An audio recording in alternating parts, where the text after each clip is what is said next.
تو میں دوبارہ اٹھی اور کنڈی چڑھانا چاہی، لیکن اس مرتبہ بھی غزالہ نے مجھے ایسا کرنے سے روک دیا۔ میں سیدھا ہو کر بیٹھ گیا۔ مجھے محسوس ہوا کہ تاجی کوئی حیرت انگیز انکشاف کرنے جا رہی تھی۔ میں نے پوچھا، تاجی تم نے غزالہ سے اس کی وجہ نہیں پوچھی تھی؟ پوچھی تھی جناب، وہ ایک تھوک نگلتے ہوئے بولی۔ دراصل اس وقت مجھے بڑے زور کی نیند آ رہی تھی، لیکن غزالہ کے رویے نے میری نیند اڑا دی تھی۔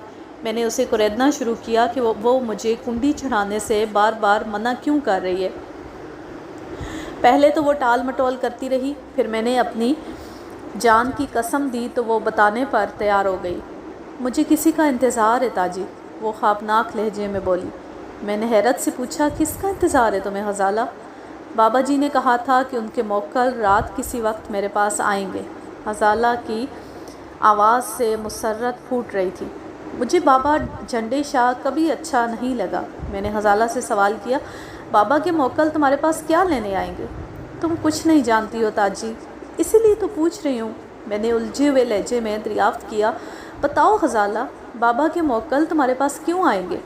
وہ مجھے غسل دیں گے، گلاب کے عرق سے۔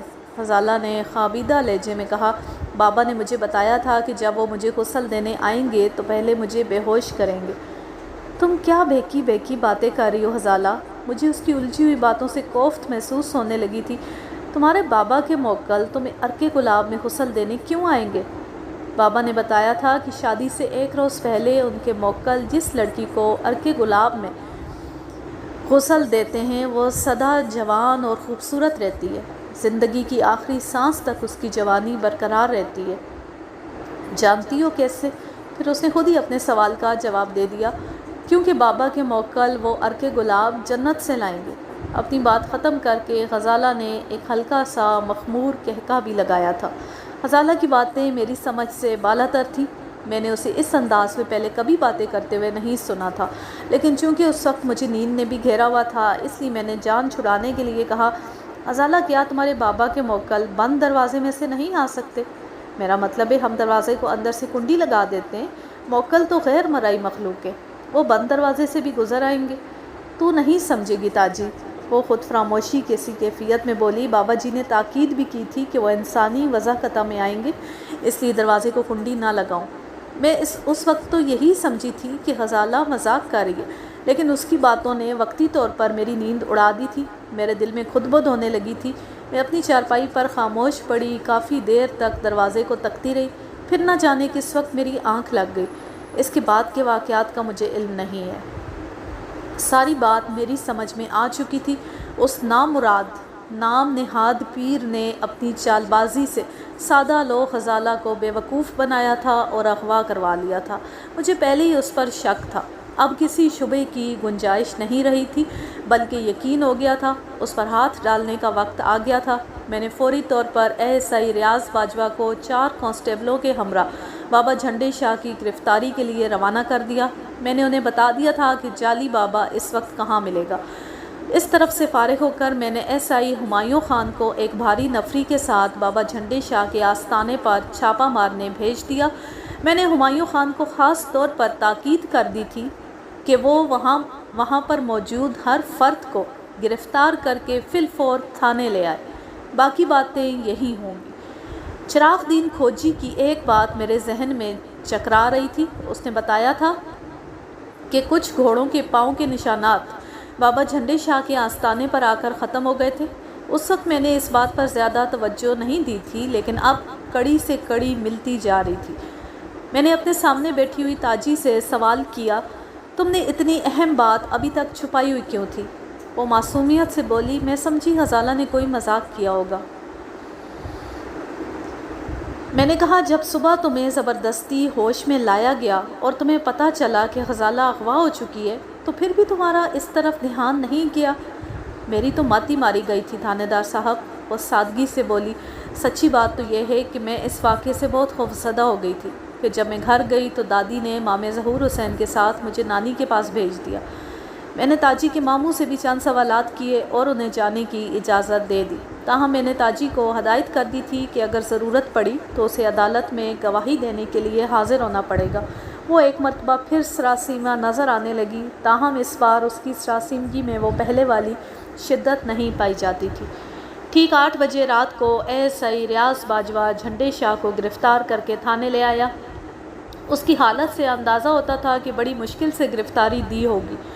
وہ اس وقت مجھے بڑی بڑی دھمکیاں دے رہا تھا اور اپنی ماورائی قوتوں سے مجھے جلا کر بسم کر دینے کی باتیں کر رہا تھا۔ میں نے اس کی بکواس کو نظر انداز کرتے ہوئے اسے ایک خوفناک صورت والے حوالدار کے حوالے کر دیا۔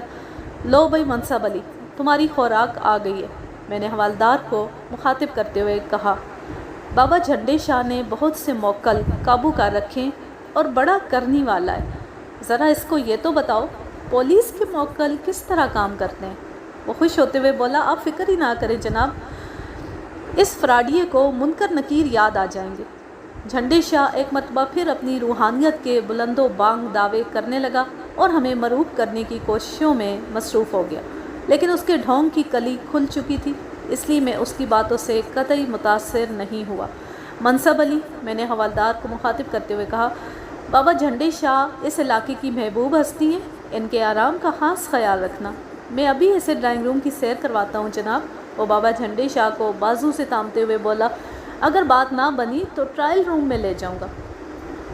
میں نے جھنڈے شاہ کی آنکھوں میں جھانکتے ہوئے سرسراتی آواز میں کہا، مجھے بس ایک سوال کا جواب چاہیے، غزالہ کہاں ہے؟ حوالدار اس کو بازو سے گھسیٹتے ہوئے بولا، ملک صاحب آپ بے فکر ہو کر گھر جائیں، صبح تک اس کا جوڑ جوڑ پکار کر آپ کے ہر سوال کا جواب دے گا۔ میں نے ایک بات خاص طور پر نوٹ کی تھی کہ بابا جھنڈے شاہ کے چہرے پر خوف کی گہری پرچھائیاں نمودار ہو گئی تھیں۔ میں نے حوالدار سے کہا، بس آج کی رات ہے منصب علی، اور یہ تمہاری صلاحیتوں کا امتحان بھی ہے۔ آپ تو جانتے ہیں ملک صاحب، میں ایسے امتحانوں میں ہمیشہ کامیاب ہوتا ہوں۔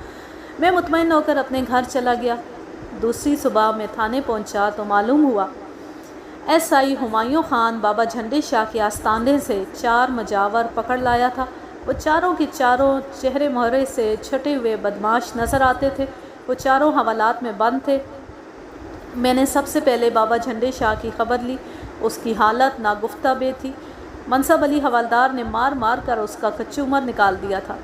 مجھ پر نظر پڑتی حوالدار نے بتایا، ملک صاحب یہ فراڈیا بڑا سخت جان بننے کی کوشش کر رہا تھا، لیکن میں نے بھی اس کی ساری سختی دیش کے راستے سے نکال دی ہے۔ اس نے سب کچھ قبول کر لیا۔ آپ اس کے کارناموں کی فہرست کا مطالعہ کریں گے تو حیران رہ جائیں گے۔ میں نے جھنڈے شاہ کو اپنے کمرے میں بلا لیا اور اس کے کالے کرتوتوں کی طویل داستان اسی کی زبانی سننے لگا۔ اس کے دائیں بائیں میں نے 2 سینڈو ٹائپ حوالدار کھڑے کر دیے تھے تاکہ اس کی زبان لڑکھڑانے نہ پائے۔ بابا جھنڈے شاہ کے بیان کا خلاصہ میں آپ کی خدمت میں پیش کرتا ہوں۔ اس کا اصل نام عنایت حسین تھا۔ وہ سرگودا کا رہنے والا تھا اور خاصا مشہور جرائم پیشہ شخص تھا۔ چوری، ڈکیتی، لوٹ مار اس کا ذریعہ معاش تھا۔ پھر ایک ڈکیتی کے دوران میں اس نے 2 آدمیوں کو قتل کر دیا۔ چونکہ وہ پکڑا نہیں گیا تھا اس لیے اس کا حوصلہ بڑھ گیا۔ پھر پے در پہ مختلف وارداتوں میں اس کے ہاتھوں کئی افراد جان سے ہاتھ دھو بیٹھے۔ تاہم ایک موقع پر وہ گرفتار ہوا، مقدمہ چلا، اسے عمر قید کی سزا سنا دی گئی۔ وہ مختلف جیلوں میں منتقل ہوتا رہا۔